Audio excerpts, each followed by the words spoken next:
Bem-vindo e bem-vinda ao Social Steps, tu podcast sobre carreiras com impacto positivo em la sociedade. ¿Listo para la conversación de hoy?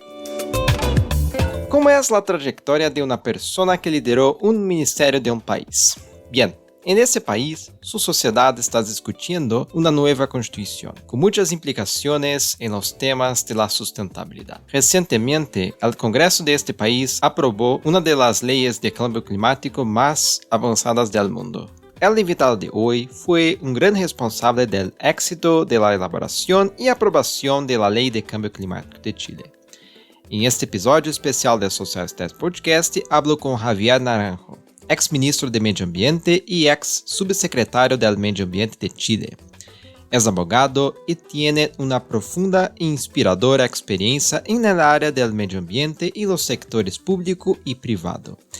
En este episodio hablamos sobre sus trabajos en el Ministerio de Medio Ambiente de Chile, los temas de medio ambiente de este país, como las sequías, su importante papel desempeñado en la elaboración de la innovadora Ley de Cambio Climático de Chile, la construcción del futuro mejor en la sustentabilidad y otros asuntos relacionados. Además del honor de traer al podcast a Javier Naranjo, un profesional sumamente inspirador, Chile es uno de mis países favoritos. Siempre sigo las discusiones de sustentabilidad en este país, que por cierto tiene lecciones muy interesantes para todo el mundo. Bien, antes de comenzar nuestra conversación, no se olvide de seguir Social Steps Podcast en Spotify, Google Podcasts, Apple Podcasts y YouTube, assim como dar 5 estrellas em Spotify e Apple Podcasts, para que te mantengas al dia com os episódios e ajudes ao Social Steps Podcast. E aqui vamos para mais uma conversação.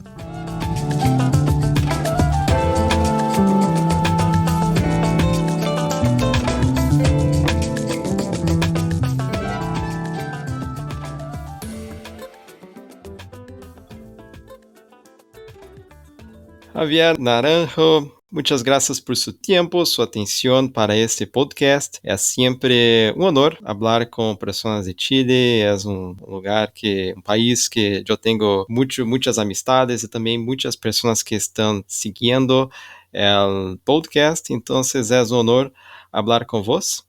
Muchas gracias, Javier. Muchas gracias, Luis, por la invitación al podcast. Esta es mi primera vez haciendo un podcast, así que espero poder estar bien y a poder ayudarte y a resolver todas las inquietudes y dudas que tú tengas para que nos resulte todo de lo mejor posible y pueda educar, ayudar, enseñar a quien sea posible. Perfecto, Javier. Entonces, ¿podría contarnos un poco sobre su trayectoria, desde la graduación en Derecho hasta el Ministerio del Medio Ambiente de Chile? Y en ese contexto, ¿cuál fue el mayor obstáculo que encontró en su trayectoria y cómo lo superaste? ¡Wow! Larga y compleja pregunta. Mi trayectoria. Cuando me licencié de abogado de Derecho, la verdad es que uno sale de la universidad, uno entra a la universidad con una idea de lo que es el derecho, lo que es la abogacía, y uno sale con otra idea completamente distinta. Y la verdad es que cuando yo salí, el derecho ambiental, que es a lo que me dedico hace ya varios años, en ese momento no era un norte en mi vida. Y por eso entré a, como se dice en Chile, a picotear, es decir, elegir distintas cosas, aprobar distintas materias en derecho, hasta que tuve la oportunidad de trabajar en la región de Aysén, que es en el sur de Chile, y ahí me involucré directamente en las materias ambientales completamente y me enamoré. Como decimos acá en Chile, me bajó el amor y me enamoré de todo lo que es el derecho ambiental y ahí me tocó trabajar en lo que significa la evaluación de impacto ambiental de los proyectos, de hecho conocer a organizaciones internacionales como es la IAIA, que yo me imagino que tú la conoces, que es la evaluación de impacto ambiental internacional, la Asociación de Impacto Ambiental Internacional, la IAIA. Y la verdad es que fue un tremendo aprendizaje. Luego de eso, volví a Santiago de Chile y pude trabajar haciéndome cargo del jefe del departamento de juicios, de litigios, del Servicio de Evaluación Ambiental, que es el lugar donde se administra la evaluación de impacto ambiental, donde se toman las decisiones de evaluación de impacto ambiental. Y todos los juicios que habían en contra de los proyectos me tocaba verlos a mí y me tocó liderar un equipo de litigantes. Y ahí me dediqué a eso, yo diría que casi 4 años. Me encantan los litigios ambientales, los disfruto mucho. Luego tuve un breve paso por el sector privado, una oficina de abogados, y en 2018 asumo como fiscal, jefe de la división jurídica o Head of the Legal Division, como ustedes quieran, del Servicio de Evaluación Ambiental. Y ahí estuve aproximadamente 1 año 9 meses, 1 año 11 meses, ya no por ahí, no me acuerdo exactamente. Y conocí a la ministra del Medio Ambiente de la época porque había que tramitar un proyecto de ley y tuve mucha relación con ella y le gustó mi desempeño y me invitó a ser parte de su equipo, del presidente Sebastián Piñera, y ser subsecretario del Medio Ambiente. Así que asumí ese rol como un tremendo desafío. Subsecretario, me imagino que para los que no nos conocen de otros países, digamos, es algo así como viceministro. Y me tocó ser el viceministro de Medio Ambiente y el viceministro es quien hace todo el trabajo administrativo y técnico del Ministerio del Medio Ambiente. Entonces ahí, para poder llevar adelante las regulaciones ambientales asociadas a cambio climático, a normas de calidad, normas de contaminación, planes, etcétera, me tocó un trabajo transversal con todos los sectores de la administración del Estado, con el sector privado, con las distintas empresas, de los distintos rubros, con las agrupaciones ambientalistas, las ONG, Defendamos Bucalemu, por ejemplo, con quienes tengo grandes recuerdos, un grupo organizado muy interesante, muy inteligente además, y compartir con todos ellos para poder tomar las mejores opiniones de todos los sectores y poder sacar adelante la mejor regulación posible. Y luego de eso, la ministra renuncia por una situación personal de ella y el presidente me invita a asumirme como ministro del Medio Ambiente. Por supuesto, para mí fue un honor y asumí el desafío de ser ministro del Medio Ambiente, donde tuvimos que culminar, yo diría, más bien el trabajo que llevábamos ya bien trabajado hacia adelante, y probablemente una de las cosas más lindas que me tocó fue lograr sacar adelante la Ley Marco de Cambio Climático, que la aprobamos 2 días antes de que termináramos el gobierno.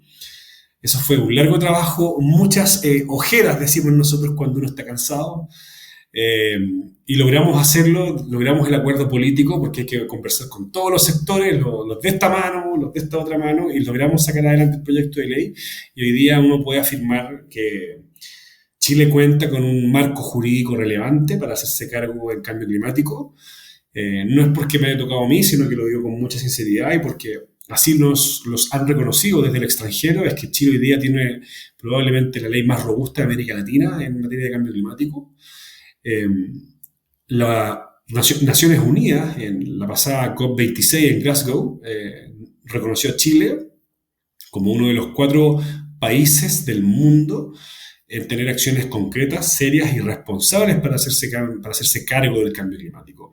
Y esas acciones concretas fue lo que vinimos realizando durante 4 años, como fue la publicación de la NDC, ¿cierto?, la Contribución Nacional Determinada, que se hizo en plena pandemia, y así todo lo hicimos, lo sacamos adelante.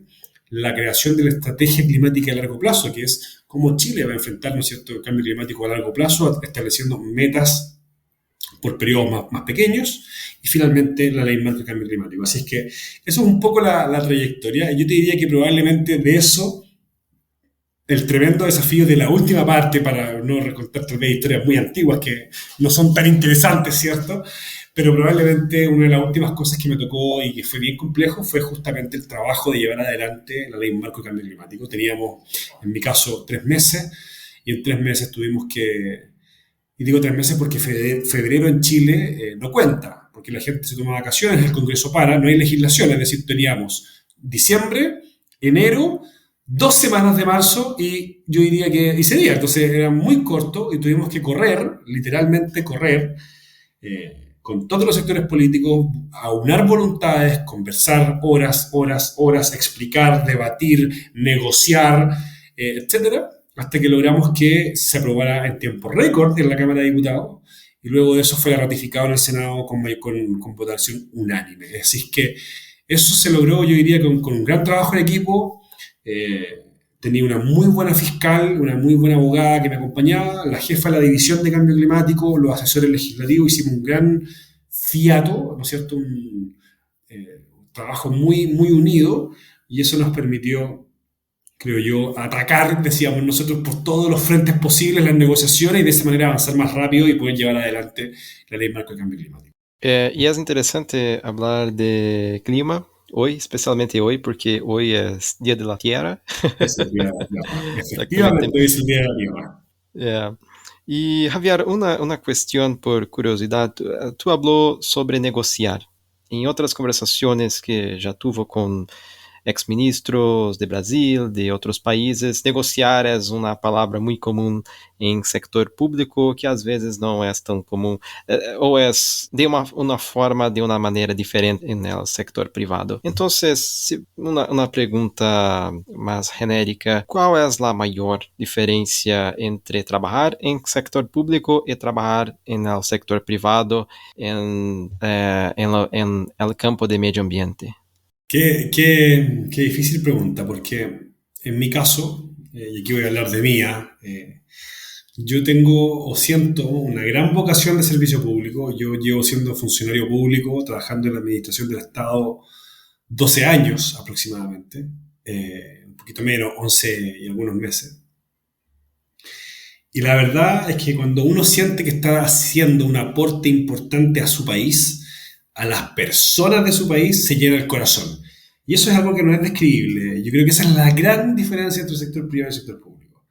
En aquellos que tenemos esa vocación real de servicio público, la sensación de que tú estás logrando algo por el bien de alguien, que ese alguien es tu compatriota, ¿cierto? Es una cuestión que te llena el corazón.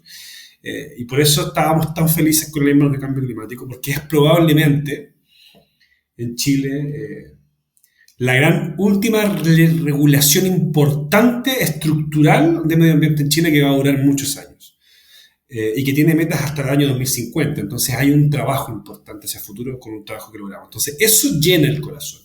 Y en cambio en el sector privado, que me encanta, debo ser sincero, me gusta, pero los intereses son distintos. Uno, en mi caso como abogado, yo represento intereses. Entonces, por ejemplo, a mí me llega a ver Luis, y Luis tiene un problema ambiental, entonces yo tengo que tomar su problema y representar su interés para poder solucionarlo. Entonces es algo mucho más acotado.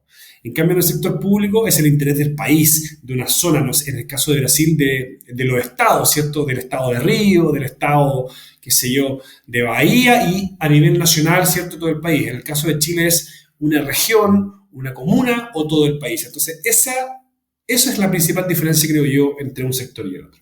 Acerca de su trayectoria nuevamente, más precisamente en cómo llegó a cargo de ministro y abogado. ¿Quién influyó o qué personas influyeron a seguir en la carrera de abogado ambiental y por qué elegiste esta carrera?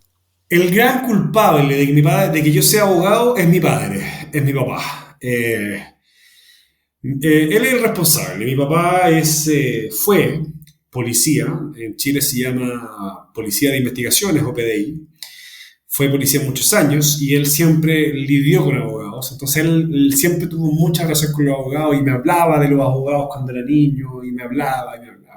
Y además se daba la casualidad de que en el colegio, en la escuela, mis mejores notas, las calificaciones eran mejores en los ramos humanistas, es decir, aquellos que no tienen números, o sea, no podía ser ingeniero, no podía ser químico, no podía ser físico. Yo me río siempre y comento con algunas personas que nunca entendí y todavía no soy capaz de entender cómo una ecuación química se podía equilibrar. No entiendo, no hay caso. En cambio, si tú me cuentas, hablamos de historia, yo puedo hablar horas, me encanta la historia, me gusta el lenguaje. Entonces, tuve además naturalmente la facilidad de hacer el área de las letras y por eso entonces con esta influencia muy importante de mi papá, más esa facilidad mía por el humanismo, hizo que yo estudiara Derecho.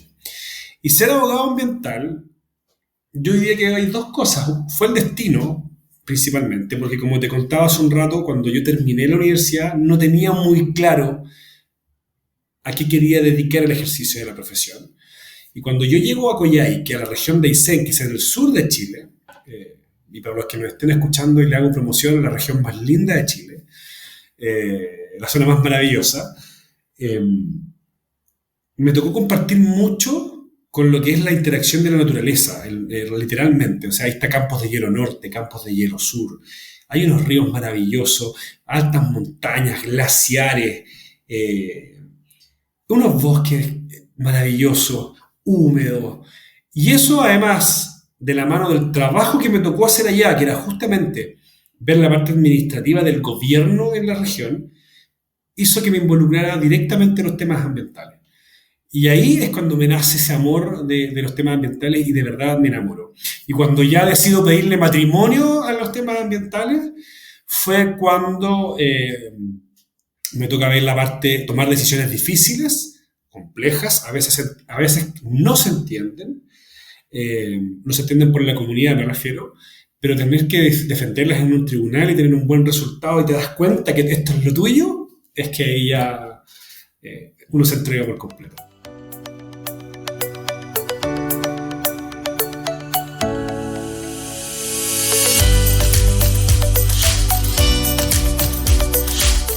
E, Javier, acerca desse interesse em trabalhar com o meio ambiente, em qual momento surgiu esse interesse? Surgiu durante tus estudos em la universidade? Después, ¿cuándo surgió?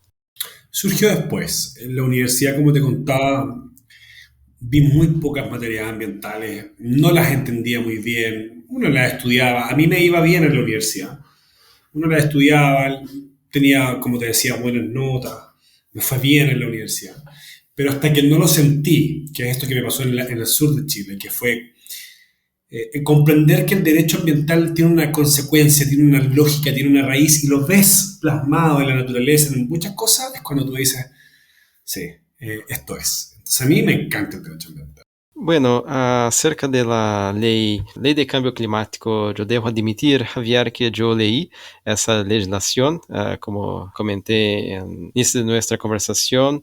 Soy un gran fan de Chile e incluso de algunas legislaciones de su país. Por supuesto, yo siempre estoy leyendo las legislaciones acerca de reducción de riesgo de desastres, pues es parte de mi trabajo.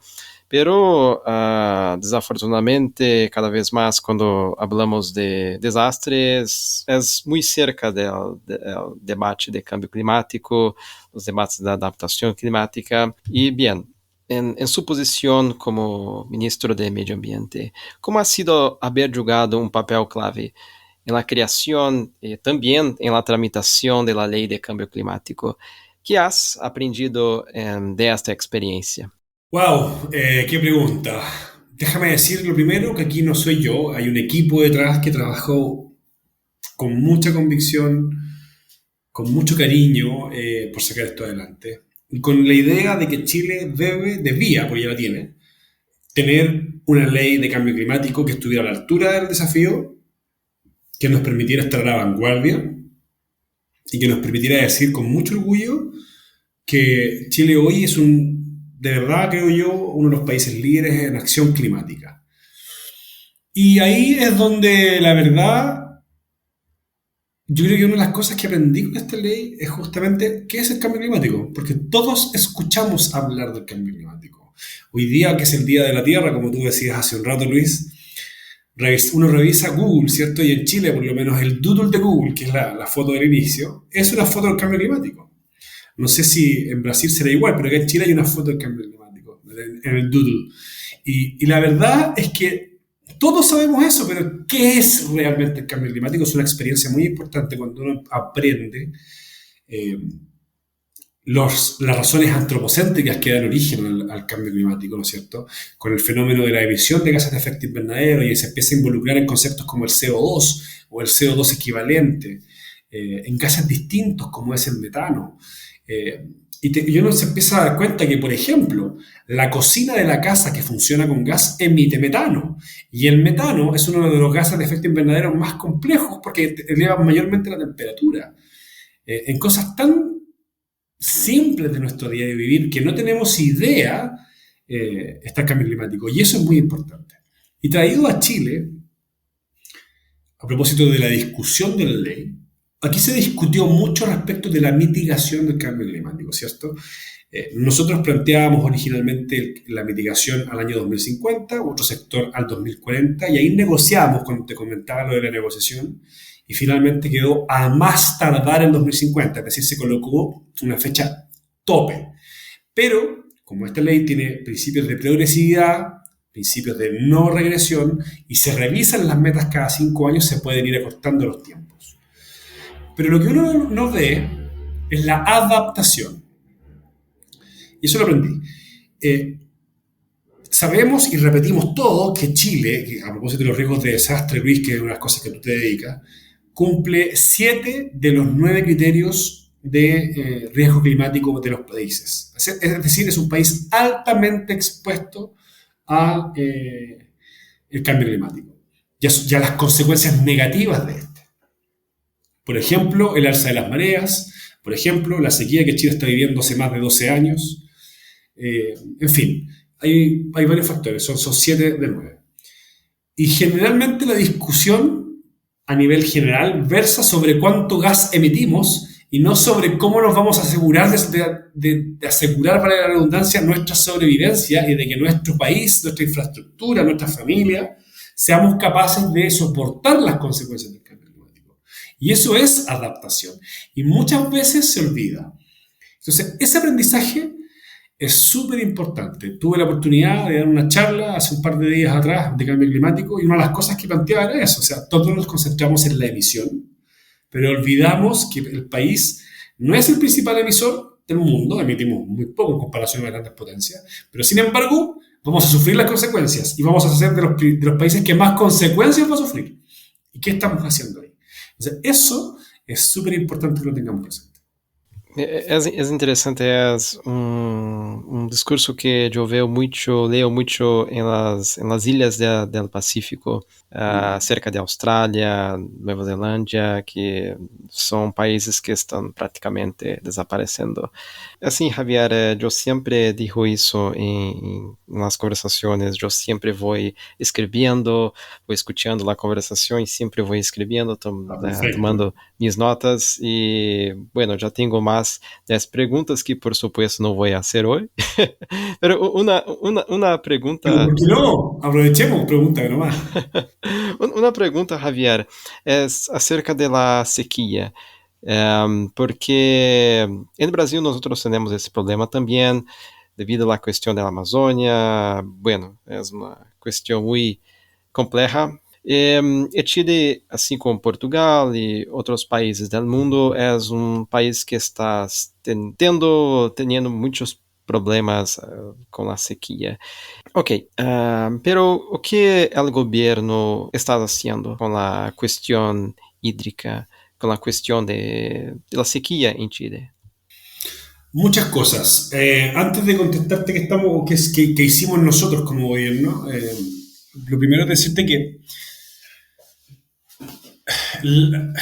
uno de los grandes problemas del cambio climático es que tú sabes que probablemente la sequía es consecuencia del cambio climático, pero aún no hay ninguna certeza absoluta que sea indiscutible, no hay ningún paper que diga rajatabla que esto es cambio climático, pero todo parece indicar que así es y por eso todos asumimos que es así y no lo discutimos, y está bien que sea así.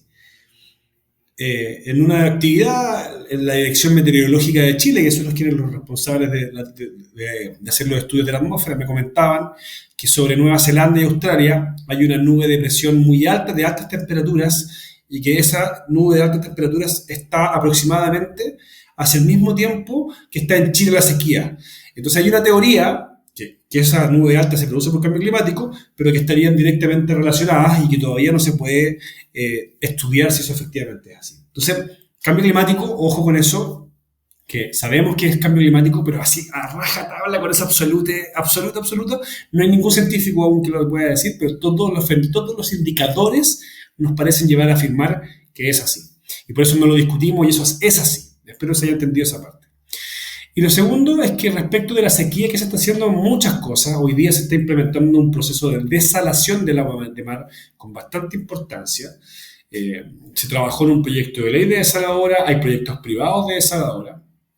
desde medio ambiente, porque medio ambiente en Chile, yo no sé cómo es en Brasil, Luis, pero en Chile las competencias sobre el agua no están sobre el recurso, sobre la cantidad de agua, sino que están sobre la calidad del agua. Y ahí hago la distinción porque cantidad tiene que ver con la sequía y la calidad tiene que ver con qué tan buena es esa agua. Y respecto de la calidad del agua, lo que nosotros estamos haciendo es dictar planes de descontaminación de los cuerpos lacustres en el caso de los cuerpos de agua que están contaminados. Dictamos normas de calidad para ríos, eso significa que decimos cuál es el estándar ambiental que requieren a lo menos esos ríos para poder asegurar la supervivencia humana, pero también de los ecosistemas. Pero además de eso, se dictó, que fue una política muy importante de nosotros, el Plan Nacional de Humedales. Porque el Plan Nacional de Humedales, como dice su nombre, lo que busca justamente es proteger estos humedales por todos los beneficios que trae para, por supuesto, el medio ambiente, pero también para nosotros, desde el punto de vista de la conservación del agua dulce. Y segundo, lo otro que podría hacer es que, no podría ser, a no ser el riesgo de desastre, en Chile, que tú sabes que es un país que está sujeto a tsunamis, los humedales han jugado un rol muy relevante a la hora de contener el ingreso del agua de mar violentamente por los tsunamis a la tierra. Entonces cumplen un servicio ecosistémico muy importante y por eso lo protegimos justamente desde el punto de vista del medio ambiente para poder hacernos cargo de esta bondad que tienen los humedales. Eso es lo que hacemos nosotros. Respecto de los recursos, se aprobó el nuevo Código de Aguas. Eso significa que la regulación asociada al agua cambió y cambió justamente para poder proteger el agua, que hoy día hay un problema con eso, como te decía, la desalación. Se creó un programa de agricultura sustentable, porque la agricultura requiere agua, y hay que mejorar las técnicas para regar, ¿no es cierto?, los predios agrícolas. De lo contrario, nos quedamos sin alimento, lo cual no puede ser, pero también hay que ser conscientes de que el agua también tiene como prioridad el consumo humano. Entonces, se creó todo un programa para hacernos cargo de eso también, es decir, hay múltiples acciones de muchos sectores, pues, obviamente públicos, para poder enfrentar el tema de la sequía. Una cuestión muy conocida, especialmente entre las nuevas generaciones, es la ansiedad climática, que es básicamente cómo hablar acerca de cambio climático con las nuevas generaciones. Y sobre su experiencia con la ley de cambio climático, Javier, ¿cómo es mostrar para las nuevas generaciones que sí, nosotros podemos hacer algo para el planeta? Mira, a ver, yo creo que hay varias cosas que decir de las nuevas generaciones y la ansiedad climática. Uno, es que los niños son los principales promotores del cambio. Y finalmente es ahí donde hay un foco muy fuerte en la educación ambiental, en el sentido de incorporar técnicas de valorización de residuos, por ejemplo, y aumentar las tasas de reciclaje. Pero nosotros lo que hicimos en la ley de cambio climático, creamos una gobernanza, ¿cierto?, que estaba más, yo diría, dirigida por el sector público, pero se incorporó como un consejo de jóvenes, para justamente poder tener la visión de los jóvenes a la hora de poder tomar decisiones de política pública. Porque sabemos que es una urgencia, sabemos que el cambio climático es ahora ya, pero también tenemos que ser conscientes de que las medidas no se pueden hacer de un día para otro porque implica construcción de infraestructura, lo que hablábamos recién de la adaptación, etc. Entonces hay un trabajo que hay que hacer siempre de la mano con el cambio, con la juventud, con las nuevas generaciones. Pero me quedo contigo, Luis, en que el discurso debe ser optimista. Yo soy un enemigo de los discursos de catástrofe. Hay mucha gente que habla que nos vamos a morir todos, etc. A mí no me gusta, yo no lo comparto. Yo, al contrario, creo que uno tiene que ver siempre las cosas en positivo y tomar los problemas como una oportunidad. Y hoy día Chile tiene una oportunidad tremenda. Se dio la oportunidad de tener una ley marco de cambio climático y hoy día lo que tenemos que hacer es construir de la mano todos juntos la posibilidad de poder hacernos cargo de los efectos del cambio climático juntos y de manera propositiva. De lo contrario, nos quedamos en el negativismo y no podemos avanzar. Em seu cargo de ministro de Medio Ambiente de Chile, ¿puede describir dos momentos? Un momento notable y emocionante, así como otro desafiante. A ver, momento notable, el día en que se aprobó la ley de cambio climático.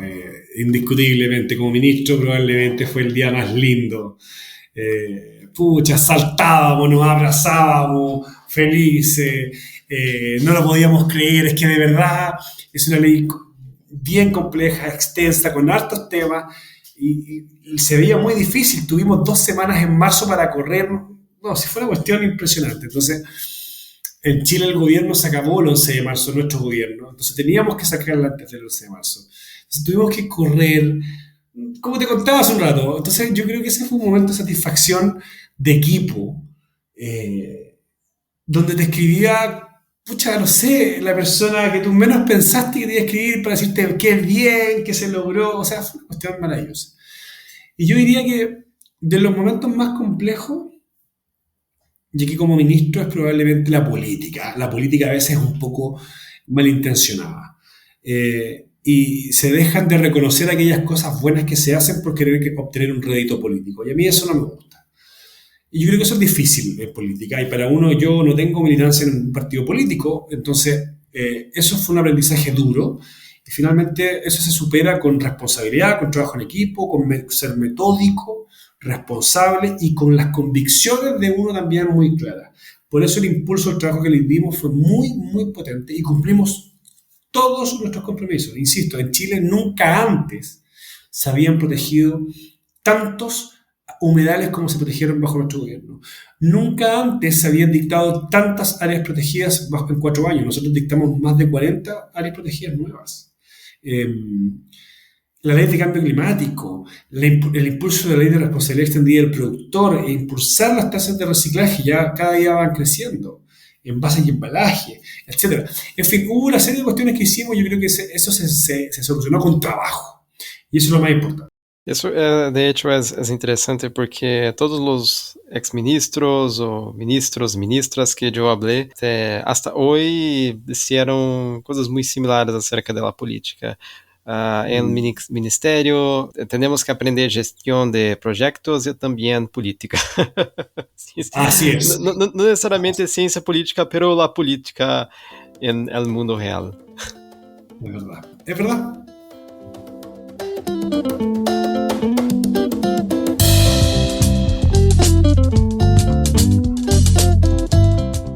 Y bien, Javier, en nuestra parte final del podcast, una otra tradición que es recomendaciones de carrera, un norte, como decíamos en Brasil, para las personas que están empezando sus carreras. Y bien, Javier, ¿qué libros, películas, documentales, podcasts y otros te inspiran a trabajar con el medio ambiente? Mira, pensando en recomendarle a alguien, hace muy poquito leí el libro de Bill Gates, Cómo evitar un desastre climático. No sé si lo conoces, Luis. Es un libro que recomendaría total y absolutamente porque es un libro de fácil lectura, con harta información importante, y que demuestra a él que la situación es compleja desde el punto de vista del mundo, en el sentido de que hay mucha emisión de gases de efecto invernadero. Él habla de 57 millones de toneladas mundiales, y va dividiendo por porcentaje, ¿no es cierto?, cómo se puede ir disminuyendo, o sea, cómo se puede ir disminuyendo, bien digo, el total. Y es bien interesante porque te da la luz de esperanza. O sea, se ve un poco negativo al principio porque hay una situación compleja, pero te dice que se puede, pero también te dice que para que se pueda, que yo creo que esto es súper importante, de nuevo, el trabajo tiene que ser entre todos. Aquí todas las voluntades suman, si no, esto no anda. Yo creo que eso, que es un libro reciente, a los que se quieren involucrar en materia de cambio climático y medio ambiente, se los recomiendo a ojos cerrados. El resto son cuestiones más chilenas, y tal vez para los brasileros u otros amigos tal vez no los van a conocer, pero hay algunos libros bien interesantes de derecho ambiental especialmente, que uno puede recomendar. Está el del profesor Jorge Bermúdez, por ejemplo, que es un libro que es un manual de derecho ambiental, que probablemente es bien extenso, pero es como decíamos acá, el DESTE. Es decir, tienes que manejarlo bien para poder involucrarte en materia ambiental. Así es que yo lo recomendaría, y básicamente, por lo nuevo que es, entre comillas, el libro de Bill Gates, yo creo que es una muy buena alternativa. ¿Y consejos de carrera, Javier, para las personas que buscan iniciar su trayectoria en el medio ambiente, en el campo de derecho ambiental? Uy, lo primero, ¿qué les diría a ellos, cierto? Yo les diría que es un área maravillosa, que hay que involucrarse, pero hay que ser abierto de mente. Y los extremos nunca son buenos, porque en la materia ambiental encontramos aquellos que creen que se puede hacer todo, destruyamos todo, y encontramos aquellos que no se puede hacer nada, que no se puede tocar nada. No, eso yo creo que ninguno de los dos extremos es bueno, porque además se aleja de lo que realmente es la sustentabilidad y la sostenibilidad. Y yo creo que esos son dos conceptos que son clave y que no podemos perder de vista. Cuando hablamos de sustentabilidad, hablamos de medio ambiente, hablamos del desarrollo social y hablamos del desarrollo económico.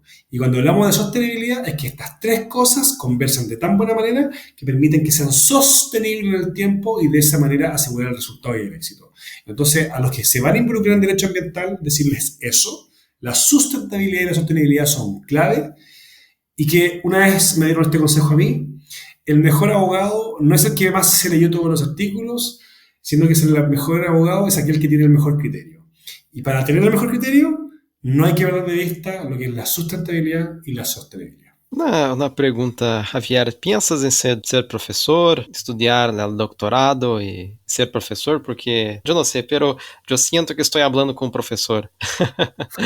Explica las cosas muy bien. Una cuestión. Mira, un doctorado no está en mis planes. A mí me gusta más el ejercicio del derecho. Me gusta ser abogado, obviamente ambiental, que es lo que yo me dedico. De hecho, trabajo actualmente como abogado ambiental. Pero si hacer clases tengo ganas. Yo creo que el próximo semestre o el próximo año definitivamente, no podía porque venía recién saliendo de ser ministro, los tiempos no daban, pero yo creo que más adelante sí, me gusta harto y creo que hay harto que enseñar. Es bonito el derecho ambiental, es muy, muy bonito. Perfecto, Javier. Un mensaje final para las personas que quieran generar impacto social. Mira, yo creo que el mensaje es el siguiente. El medio ambiente no es de nosotros, sino que es de nuestros antepasados, también es de nosotros y es de las futuras generaciones.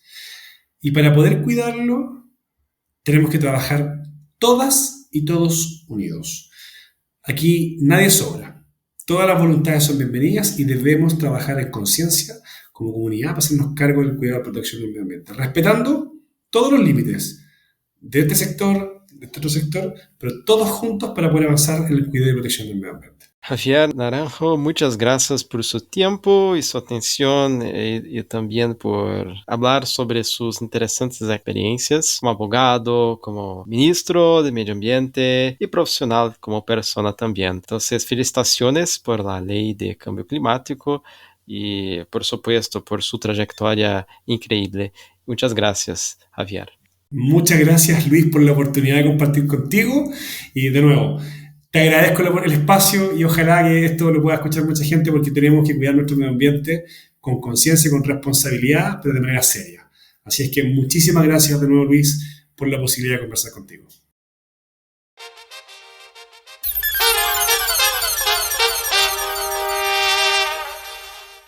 Muchas gracias por escuchar esta conversación. Si te gusta, no olvides de encomendar Social Steps Podcast a tus amistades que también quieren crear un impacto positivo en la sociedad. Y tendremos otra conversación. Hasta pronto. Saludos.